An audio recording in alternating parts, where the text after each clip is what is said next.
World political and business news. June 12, 2025. Welcome to today's World Political and Business Roundup.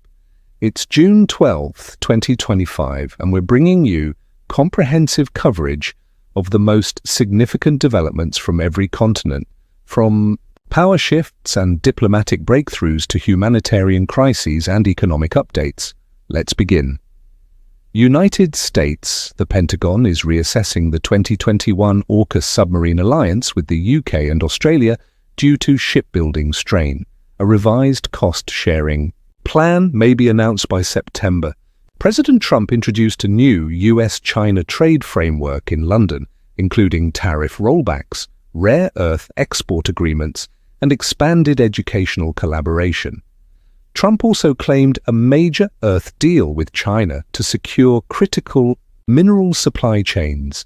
The US has begun evacuating non-essential embassy staff from Iraq following recent attacks in Baghdad's Green Zone, amid rising threats from Iran-backed militias.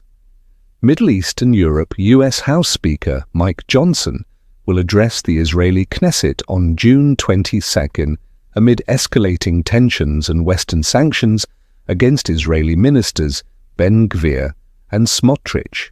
President Macron is promoting a new EU-led Israel-Palestine peace initiative ahead of the next UN session. Meanwhile, the humanitarian crisis in Gaza continues to deteriorate, with thousands of children facing starvation due to prolonged conflict and restricted aid access. In Europe, Poland's PM Donald Tusk survived a key vote of confidence as coalitions. Debates intensify ahead of a July cabinet reshuffle. Latin America and Asia Pacific. In Colombia, tens of thousands rallied in Bogotá in support of President Petro's labor reform referendum focused on gig workers and union rights.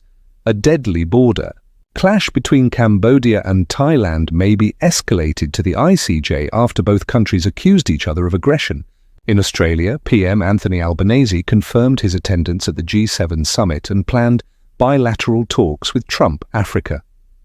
Mali's transitional government passed a bill extending junta leader Assimi Goïta's term by 5 years and dissolved all opposition parties, triggering mass protests and calls for democratic restoration.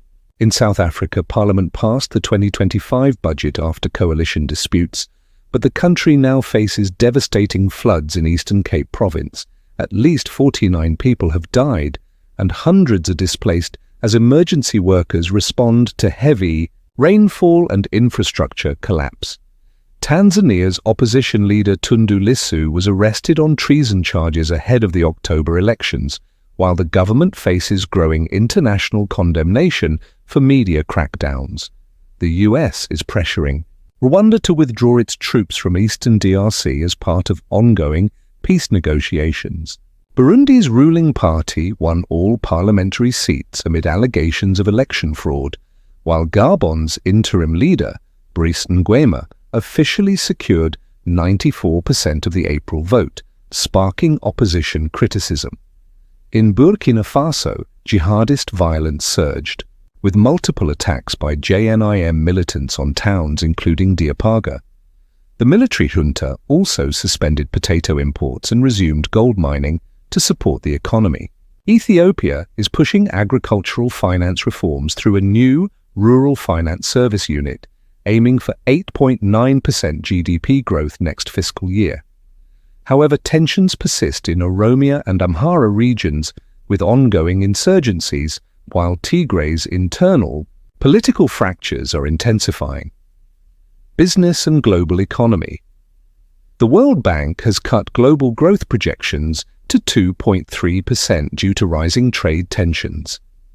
US oil production growth is forecast to slow as oversupply looms. In the ad industry, WPP lost its $1.7 billion Mars account to Publicis, prompting CEO Mark Reed's planned exit. Several nations are accelerating efforts to de-dollarize trade, pivoting to regional currencies and digital payment systems. Other regions. In Asia, Nepal is witnessing surging pro-monarchy demonstrations. Mongolia's prime minister resigned after mass anti-corruption protests. The African Union is urging Mali's junta to return to democratic governance. Meanwhile, back in the US, calm has returned to Los Angeles as communities recover from last week's evacuations and unrest. Local officials praised emergency services for rapid coordination and public cooperation. Global trends. Military analyst Jeremy Betts warns of increasing civil unrest risks in Western democracies like France and the UK. A study of 18 million tweets reveals a spike in political toxicity, particularly from far-right users. Economically, several countries are abandoning SWIFT in favor of regional payment systems and digital currencies to assert monetary sovereignty. From Washington to Addis Ababa, Warsaw to Bogotá, Ouagadougou to Gaza, the global stage is shifting rapidly. As democracy is tested and economic uncertainty grows, staying informed has never been more essential.